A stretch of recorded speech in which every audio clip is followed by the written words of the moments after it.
security are blue, so they are positive, so there are synergies. So when we increase food productivity, it has positive effects on all these dimensions. And then the size of magnitude of impact is high. And in most cases, we have in some cases, we have medium confidence on those impacts. In some cases, high confidence. In some cases, low confidence. In this particular case, there was no data on the cost impacts, but cost implications of this. But then on the other aspects like agroforestry, reduced deforestation, and other things, we also see that overall these response options listed here have positive synergies across these land challenges, mitigation, adaptation, desertification, land degradation, food security. On the next figure, we see the specific assessment for reforestation and forest restoration. So here we can see the blue color, so positive color synergies for most of these dimensions with medium size of the medium confidence. But then when it comes to food security, we see brown color. So taking out land from food production for reforestation and afforestation, forest restoration could have some put some pressures on food security, on food production. That's why this is here depicted as a potential trade-off. But this is we are talking about the large-scale efforts for reforestation and for forest restoration at a scale of 10 gigatons of carbon dioxide equivalent per year. But when we look at the best practices available, for reforestation in the previously forested areas at small scale, using native species, involving local stakeholders. So the best practices that are applied at local levels in different locations, then we can see that the overall effects could be positive even for food security. Another example is with afforestation. Here as well, it is similar outcomes as with the previous figure. So very positive impacts on mitigation, to some extent also on adaptation, on addressing land degradation, both in drylands and outside. But then trade-offs with food security if done at large scale.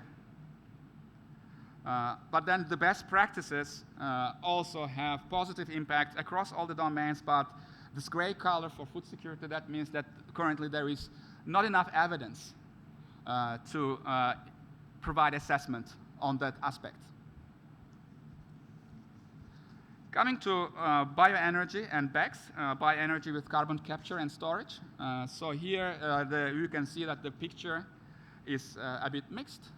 So we have with large-scale BECCS and bioenergy, we have large-scale positive impacts for mitigation, but then strong negative impacts on food security, although it is with low confidence, and then potentially negative impacts, so trade-offs, adaptation. And then some pressure, so this slashed line, hatched line, means some pressure on potential pressure for desertification and land degradation, but there is not evidence to quantify that effect currently. But if bioenergy and BECCS are done using best practices like in degraded lands at small scale, they could have positive effects across all this dimension. And again, on food security, there is not enough evidence currently to quantify their effects. Biochar addition to soil, strong positive impacts on mitigation if done at large scale, around 6.6 gigatons of carbon equivalent removal per year, but then potential negative implications for food security because of if we allocate land for bioenergy crop production. And then, but if it's done at local level with sustainable, using best practice, then we can see that there is enough evidence to say that there are synergies all across these dimensions. But we know that technologies are not enough.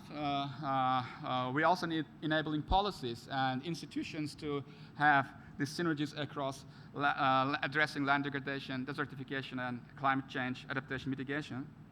The report shows that there are many policy options, enabling policy options that can help in that, such as land use zoning and integrated landscape planning, payments for ecosystem services to incentivize adoption of SLM, sustainable land management practices, certification of sustainable production, and many others which are listed here, and probably we'll talk about those during the panel discussion.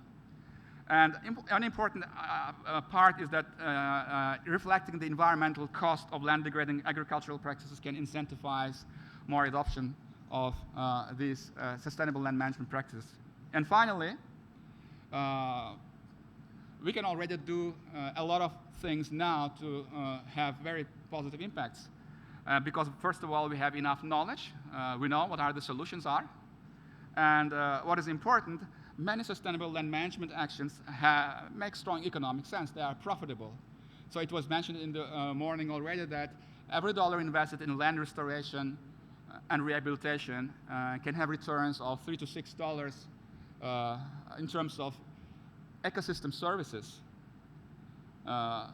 Studies show that most SLM technologies and practices become profitable within 3 to 10 years. So other immediate actions can include, among others, things like capacity building, technology transfers, enabling financial mechanisms like access to credit, especially to smallholder farmers, and early warning systems, and others. So thank you very much for your attention, and we will be happy to answer your questions and comments. Thank you.